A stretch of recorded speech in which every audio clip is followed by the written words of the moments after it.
네, 일단 뭐 코스닥이 워낙에 먼저 많이 밀렸었기 때문에 반발 매수가 들어오는 것은 맞다라고 생각이 돼요. 그리고 우리가 이제 코스피는 규모가 굉장히 크고 코스닥 같은 경우는 규모가 작기 때문에 뭐 안정성 같은 부분은 당연히 코스피가 우월하지만 주가의 변동성이 나오기 시작을 하면 코스닥 같은 경우는 좀 더 적은 금액으로도 변동성이 나올 수가 있기 때문에 이 정도의 흐름은 나올 수 있다라고 생각을 합니다. 다만 이제 뭐 코스닥이 올라와서 제가 기분이 좋다라기보다는 이 삼성전자와 SK하이닉스가 계속해서 좀 힘이 없어져서 저는 개인적으로 이것도 굉장히 많이 걱정이 되거든요. 아무래도 개인 투자자분들께서는 코스닥보다는 여전히 삼성전자와 SK하이닉스를 많이 보유하고 계신 것 같아가지고 이게 좀 균형이 맞아졌으면 좋겠습니다. 그래서 코스닥은 개인적으로 추가적인 상승 가능성이 높다라고 보여지고요. 코스피 같은 경우도 여기서는 좀 버텨줄 필요가 있지 않을까 전 그렇게 생각을 하고 있습니다. 네, 일단 아무래도 최근 증시 분위기 쪽이 코스피 쪽으로의 계속적으로 상승세가 이어지다 보니까 여전히 코스닥보다는 코스피 중심의 비중을 갖고 계시는 분들이 상당히 많이 계실 것 같습니다. 근데 갑작스럽게 시장의 분위기가 바뀌었고 이제는 많은 분들이 코스피에서 코스닥으로 옮겨가야 되나? 또 이런 생각을 하실 것 같기도 해요. 비중이 너무 한쪽으로 쏠려 계시는 분들은요. 그래서 지금부터 그런 부분에 대한 고민은 해보셔야 된다라고 생각을 하는지 그 부분도 좀 궁금합니다. 네, 저는 뭐 개인적으로 그 우리나라 시장이 많이 밀렸을 때 서킷 브레이커가 이틀 연속 걸렸을 때 그때부터 지금까지의 코스피와 코스닥의 주가의 변동성을 보면 코스닥이 좀 더 잘 나왔거든요. 그러니까 어떻게 보면 지금 바로 코스닥 쪽으로 비중을 많이 넘어가는 것은 조금 늦었을 수 있습니다. 하지만 코스피 쪽에 대한 비중이 많은 분들, 그러니까 최근에 주가가 많이 밀렸을 때 이런 이야기들을 많이 했어요. 뭐 기존에 보유하고 있었던 종목을 매도해서 삼성전자와 SK하이닉스로 넘어가겠다. 그래서 그런 물량들이 굉장히 많았을 거라고 생각이 되거든요.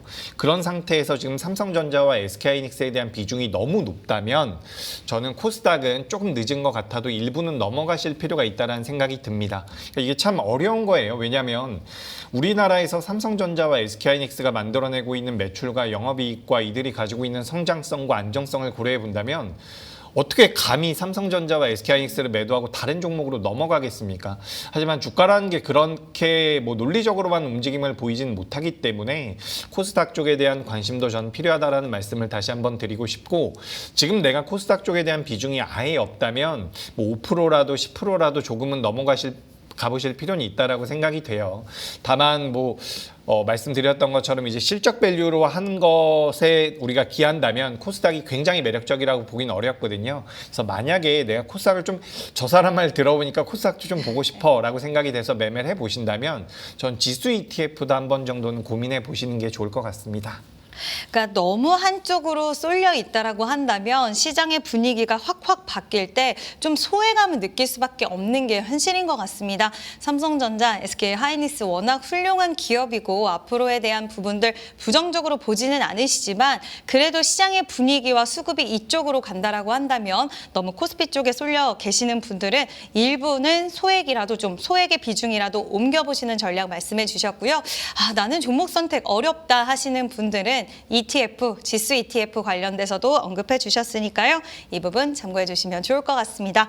자, 그럼 종목에 대한 대응 이야기도 나눠볼게요. 사실 코스닥 시장이 활발해지면 대응이 더 어렵기도 합니다. 맞아. 코스피 같은 경우에는 시가총액 상위 종목들 위주로 쭉 움직임을 가져가지만 코스닥에서는 상승하기 시작하면 어디 종목을 봐야 될지 내가 갖고 있는 종목들을 어떻게 대응해야 될지 좀 고민이 많이 깊어지셔서 여러 종목들 여쭤볼게요. 일단 HVM 한번 여쭤보고 싶습니다. 요즘 스페이스X도 꽤 상승이 잘 나오고 있더라고요. HVM 어떻게 봐야 될까요? 어떻게 대응해야 되죠? 네, HVM이 지난 5월 26일 날 만들어놨었던 고점이 뭐 차트상으로 보여드리자면 14만 4,700원 선이거든요. 14만 4,700원에서 3만 원까지 하락이 나왔습니다. 우리가 뭐 스페이스X 상장된다라는 이야기가 나오면서 실제로 우리나라에서 스페이스X와 관련되어 있는 기업이 뭐가 있을까라고 했을 때 이 HVM이라든지 그리고 스피어 같은 기업들을 많이 이야기를 하셨죠. 뭐 좀 더 나아가 보자면 세트레가이라든지 인텔리안테크 같은 기업들도 있었는데 일단 가장 중요한 포인트는 단기적으로 60% 이상 하락이 나왔습니다. 제가 눈대중으로 계산을 해보니까 70% 정도 하락이 나왔거든요. 반발 매수는 당연히 나와야 된다라고 생각을 해요. 다만 여기서 이제 추세적인 우상향이 만들어질지 여부는 제가 개인적으로 판단했을 때는 우주 산업 쪽에 대한 시장의 관심도가 붙어주느냐 마느냐인데 저의 생각으로는 우선순위를 매겨봤을 땐 전 후순위로 밀릴 가능성이 높아 보입니다. 지금 시장에서 제약바이오 같은 경우도 굉장히 오랫동안 하락이 나왔기 때문에 자금이 들어오는 과정에서 알테오젠이 가장 먼저 치고 나가고 있는 상태이기 때문에 우선순위에서 제약바이오보다 밀릴 가능성이 높고요.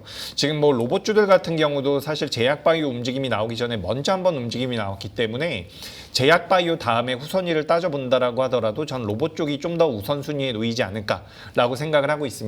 그리고 지금 오랜만에 반도체 소부장 같은 경우도 반발 매수가 들어오고 있는데 뭐 반도체 쪽이라고 한다면 전 누누이 SK하이닉스와 삼성전자가 좀 더 매력적이지 않겠습니까라는 의견을 드리지만 우선순위에서 우주항공 쪽이 이 상단에 올라올 가능성은 저는 개인적으로 낮아 보이거든요. 지금 만약에 HVM을 보유하고 계시다면 스페이스X와 동행하는 주가 흐름이 나오겠지만 조금 시간은 걸리지 않을까라는 생각이 들어요. 그러니까 스페이스X 상장되기 전에 우주항공 쪽에 대한 우주산업 쪽에 대한 관심도가 굉장히 높았고 네. 이런 부분들이 좀 가시화되기 위해선 시간이 필요하지 않을까라고 생각을 합니다.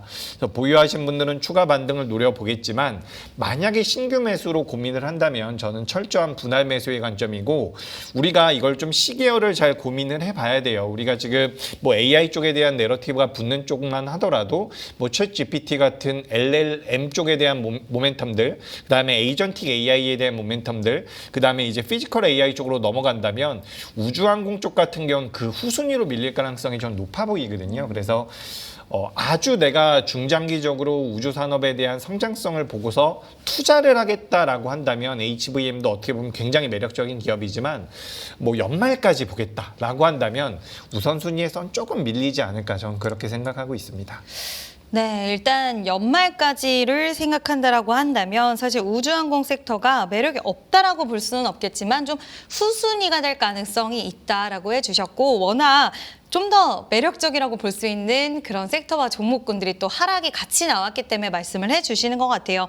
근데 제가 이렇게 쭉 우주항공주들을 돌려보니까 대부분의 종목들이 차장님 지금 한 60일선까지 약간의 상승 룸이 좀 남아있긴 하더라고요. 네. 워낙 바닥에서 올라가고 있다 보니까. 그럼 보유하신 분들은 아 그래 우주항공이 후순위가 될 수 있다. 만약에 정말 나는 매도를 하고 싶다는 생각을 하고 계시는 분이라고 하면 이 우리가 기준을 본다 했을 때 대응점을 61선까지는 그래도 좀 갈 수 있다. 상방을 열어두고 그 정도 선에서 정리를 하던 아니면 끌고 갈지 결정을 하는 게 맞을까요? 어떤 기준선을 좀 제시해 주시겠어요? 네, 일단 뭐 말씀하신 60일 이동평균선이 굉장히 중요한 것 같습니다. 지금 세트랙 I부터 저도 쭉 살펴봤는데 네. 말씀하신 것처럼 60일 이동평균선에 거의 다 대체적으로 좀 닿아 있는 모습인 것 같아요. 제가 지금 차트를 좀 띄워놨는데 지금 차트상으로 보셨을 때 60일 이동평균선이라는 것은 여기 제가 초록색으로 좀 두껍게 표시를 한번 해보겠습니다. 바로 이 자리거든요. 지금 인텔리안테크 같은 경우도 약 9만 원 선까지 열려 있다라고 보시면 좋을 것 같고요. HVM 같은 경우도 7만 원 선까지 열려 있다라고 보시면 좋은데 60일 이동평균선은 우리가 어떻게 보면 굉장히 강한 매물대가 될 수가 있거든요. 그래서 만약에 지금 내가 수익이 나고 있거나 비중이 너무 많은 상태라고 한다면 60일 이동평균선까지 올라왔을 때는 어느 정도 일부 비중 축소에 대한 대응이 필요하지 않을까라는 생각이 들어요. 그래서 여기에서 한번 맞고 나서 기간 조정이든 가격 조정에 들어갈 가능성이 있어 보이기 때문에 저도 이제 개인적으로는 60일 이동평균선까지 올라왔을 때 대응 여부를 좀 고민을 해보시고 근데 제가 뭐 그때도 방송을 하고 있을지 모르기 때문에 말씀을 드리자면 이 60일 이동평균선에 맞닿아 있는 부분이라든지 만약에 그 자리를 돌파하는 과정에서 스페이스X라든지 우주산업 쪽에 대한 굉장히 큰 호재가 나와준다면 그건 연속성을 더 가져갈 가능성도 있어 보입니다. 그래서 일단 오늘 기점으로는 60일 이동평균선을 1차적인 목표가로 보시는 게 어떨까 이렇게 의견 드리겠습니다. 네, 그러니까 제가 또 추후에 어제 차장님 나오실 때 60일 이동평균선을 종목들이 시원하게 넘어가면 지금은 홀딩 전략일까요? 아니면 정리해야 될까요? 한번 여쭤보도록 하겠습니다. HVM 지금 보니까 7만 원이 60일선 같은데 그러면 7만 원 선까지는 홀딩하고 끌고 가는 전략을 제시해 주신다고 정리하면 될까요? 네, 지금 근데 이게 주가가 엄청나게 많이 빠졌어요. 14만 5천 원에서 3만 원까지 빠졌기 때문에 네. 70%가 넘게 빠졌죠. 지금 3만 원에서 반등이 나온 거기 때문에 80% 넘게 반등이 나온 상태거든요. 여기서 만약에 7만 원까지 올라간다라고 하더라도 현재가 대비해서 30% 정도의 상방이 남아있다라는 것이기 때문에 전 일단 그 정도면 괜찮을 것 같습니다. 7만 원 선까지 올라오게 되면 비중 축소에 대한 고민이 좀 필요하지 않을까.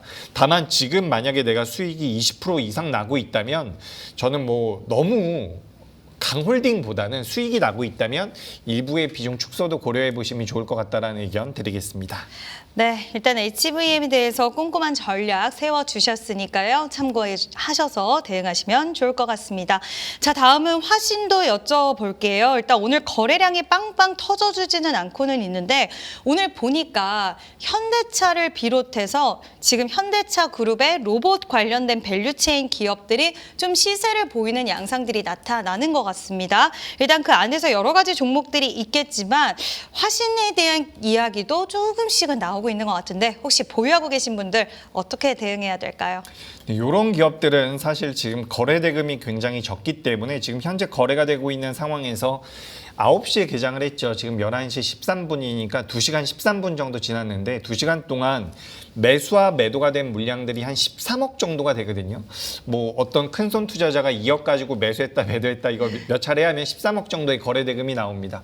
전 웬만하면 거래 대금이 굉장히 많은 하루에 그래도 뭐 500억은 넘어가는 기업들을 매매를 해보시는 게 맞지 않나라는 생각이 들기 때문에 지금 화신이라는 기업을 뭐 단발적으로 내가 여기서 공략을 하겠다 혹은 보유를 하겠다라는 관점에 대해서는 저도 지금 언급을 드릴 수 있을 것 같은데 일단 변동성이 굉장히 크게 나오는 상태는 아니고 현재 주가의 흐름이나 기업의 가치를 고려해 본다면 화신 같은 경우 우상향이 이어질 가능성이 높아 보입니다.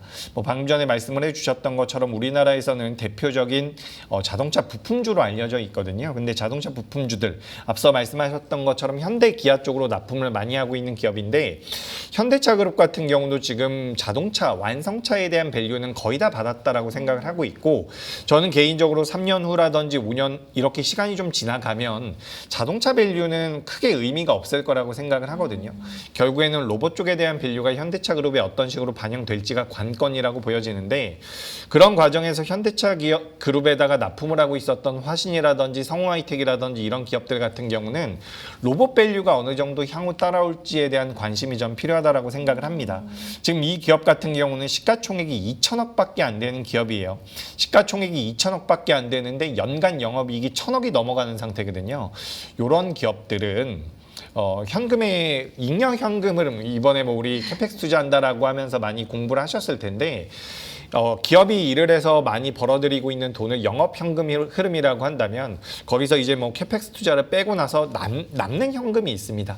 이런 현금에 대한 부분들 같은 경우도 화신 같은 경우는 양호할 가능성이 굉장히 높거든요. 그렇기 때문에 이런 기업들은 아예 내가 좀 중장기적으로 본다라는 관점에서 접근을 한다면 매력적일 수 있다라는 말씀을 드리고 싶습니다. 근데 그런 과정에서 주가라는 게 안정적인 포지션을 가져간다라고 해서 올라가는 게 아니거든요. 결국엔 성장성이 붙어줘야 되는데 로봇 쪽에 대한 사업 모멘텀이 신사업 모멘텀이 어떻게 작용되는지 여부를 좀 고려해 봐야 되지 않을까.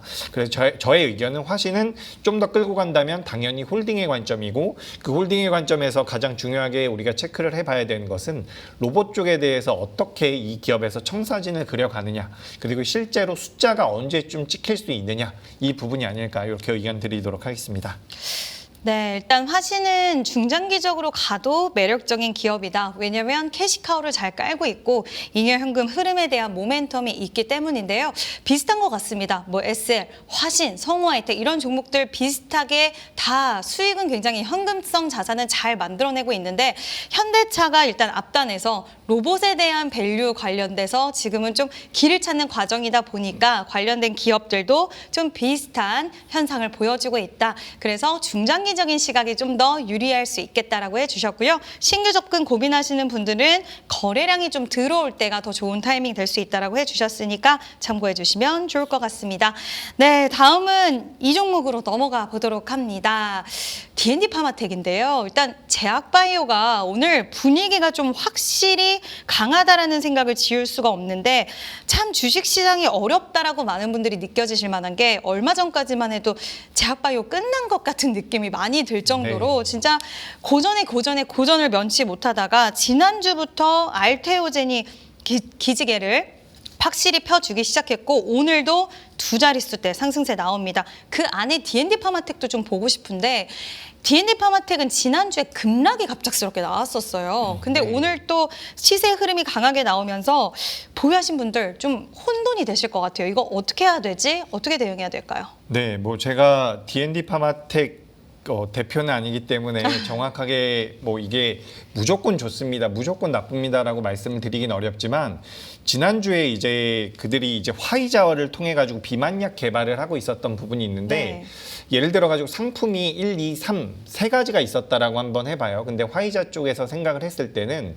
뭐 2번, 3번을 좀 살려보고 1번은 드랍하는 게 좀 이제 중단을 하는 게 낫겠다라고 판단을 했던 것 같습니다. 그래서 이런 부분에서 지금 시장에서는 어떻게 보면 개발 중단 이렇게 기사가 나왔기 때문에 많은 투자자분들께서 일단 던지고 본 것 같은데 기본적으로 우리가 이 비만약 쪽에 대해서 만들 수 있는 작용 기전이 여러 개 있다라고 한번 생각을 해봐요. 근데 지금 우리나라뿐만 아니라 글로벌 시장에서의 트렌드는 단일 기전이 아니라 두 가지나 세 가지를 적용해서 비만약을 만드는데 어떻게 보면 좀 더 높은 점수를 주고 있거든요. 그러니까 쉽게 말씀드려보자면 D&D 파마텍이 세 가지 물질을 맡겼는데 한 가지는 단일 기전이고 나머지 두 가지는 다중 기전이라고 한번 생각을 해보겠습니다. 뭐 3중 기전도 있고 2중 기전도 있고.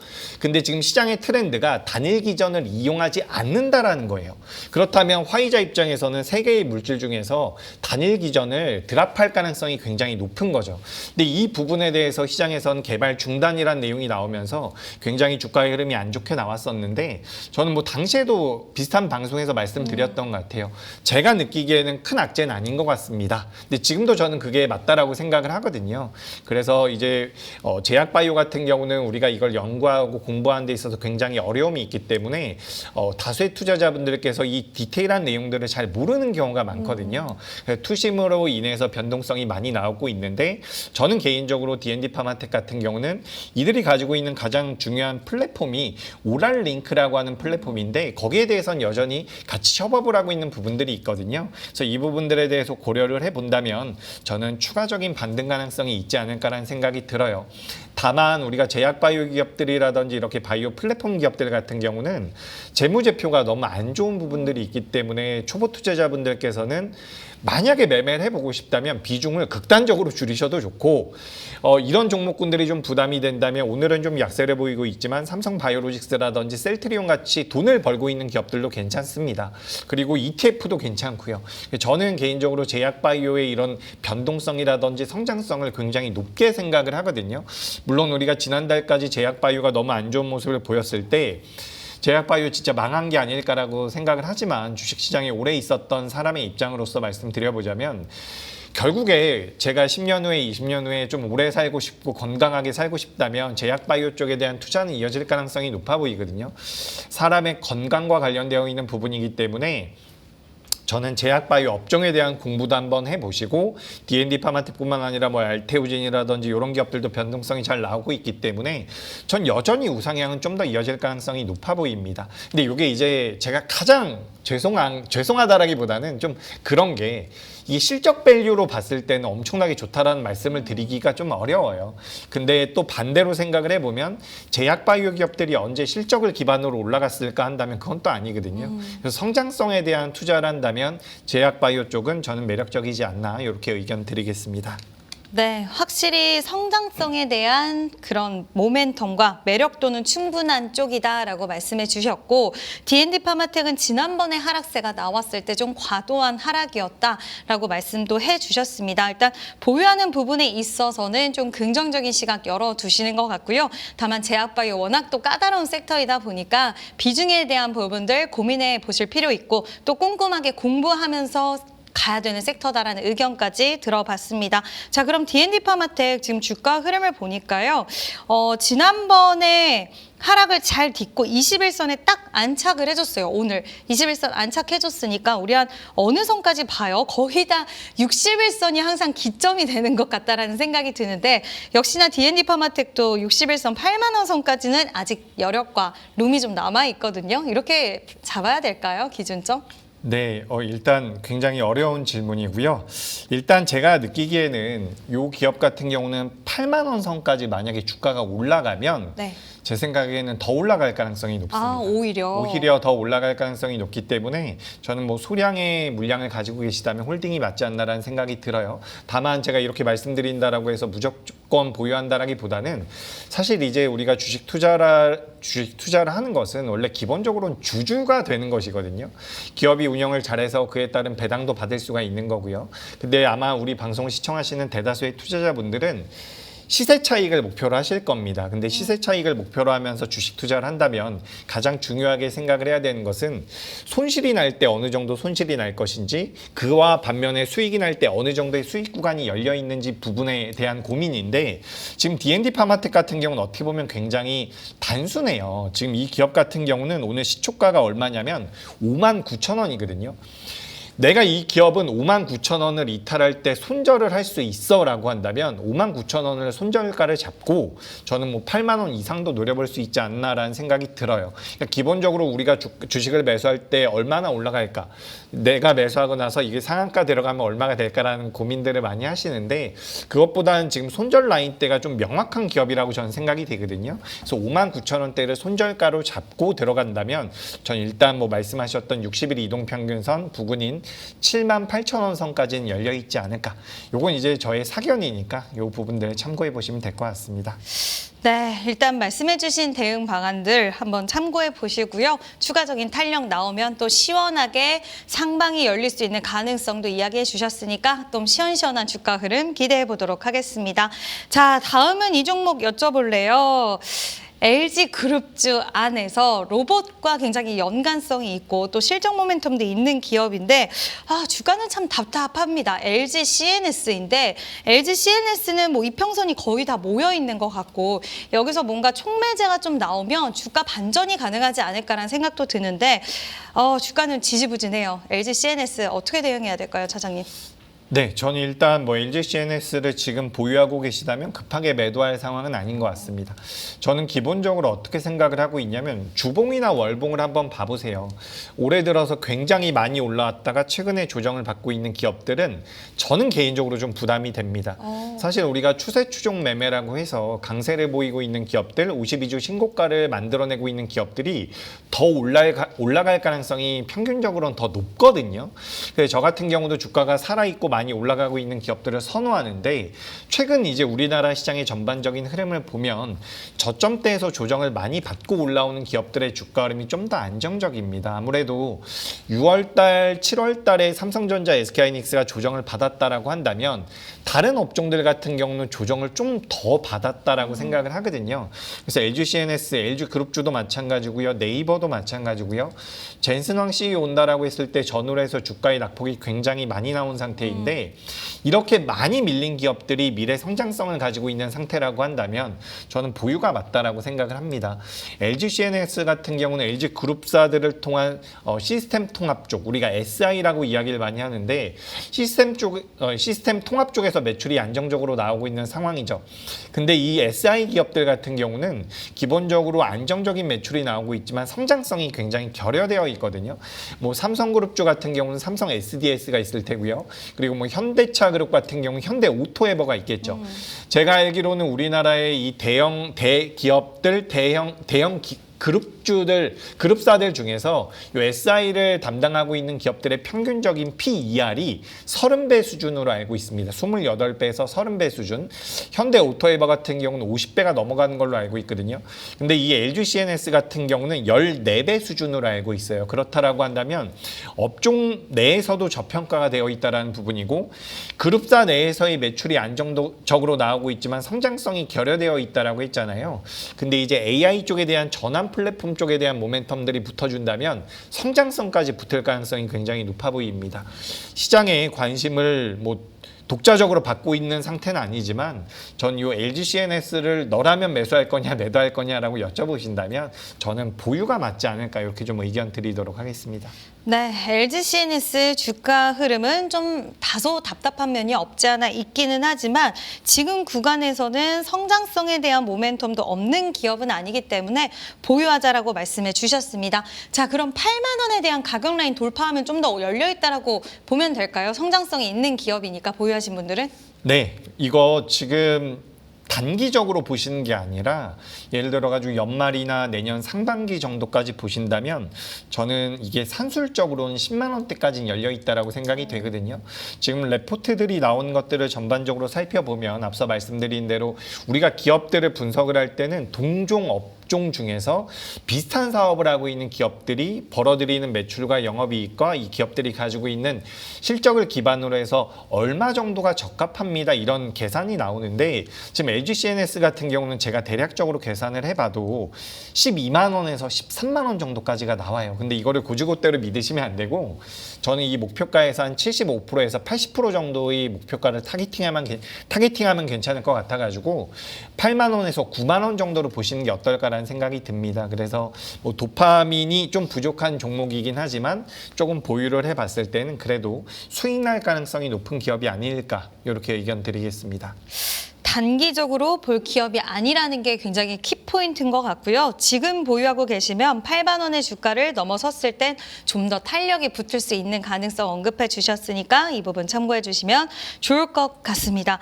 자, 그럼 마지막으로 이 종목 한번 여쭤볼게요. 현대차입니다.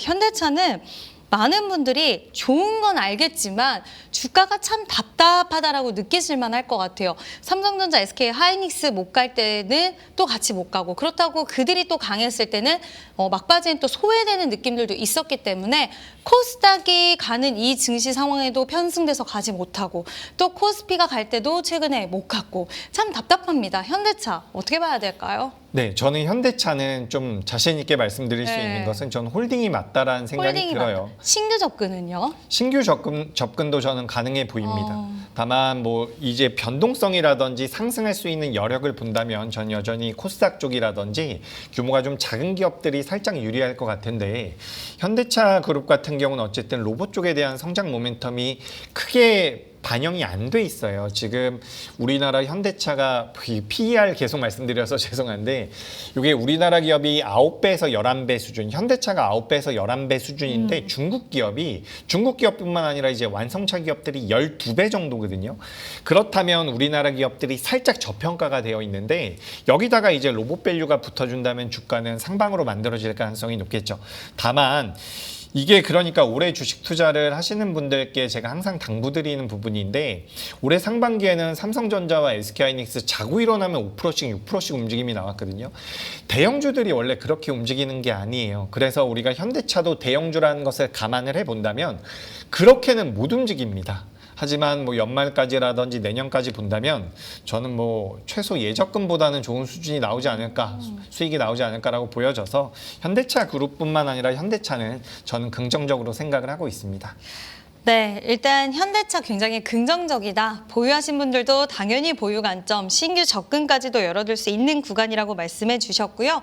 참 주가는 지지부진하긴 하지만 지난번에도 한번 지지부진하다가 힘이 붙어주기 시작하니까 또 의외로 강한 시세가 나와주더라고요. 그래서 8월 26일 현대차 CEO 인베스터 데이가 있는데 이때 분위기 전환 좀 기대해봐도 좋을까요, 차장님? 네, 저는 인베스터 데이도 굉장히 중요하고, 인베스터 데이 때 로보틱스에 대한 매출이 언제 찍힐 것인지에 대한 매출. 좀 명확한 코멘트가 있을 것 같아요. 네. 그러니까 청사진은 계속해서 이야기를 했었던 부분이고 매출이 언제 찍힐지에 대한 로보틱스에 대한 부분 그리고 우리가 SDV라고 해가지고 쉽게 생각하시면 자율주행이거든요. 근데 이게 어떤 이야기냐면 우리가 휴대폰 같은 경우도 어플리케이션이 계속해서 업데이트가 되죠. 그런 것처럼 자동차 같은 경우도 이제는 계속해서 업데이트가 될 수 있다라는 관점으로서 이제 소프트웨어 기반 자동차 여기에 대한 좀 더 구체적인 청사진이 이번 인베스터 데이에서 나오지 않을까라는 생각이 듭니다.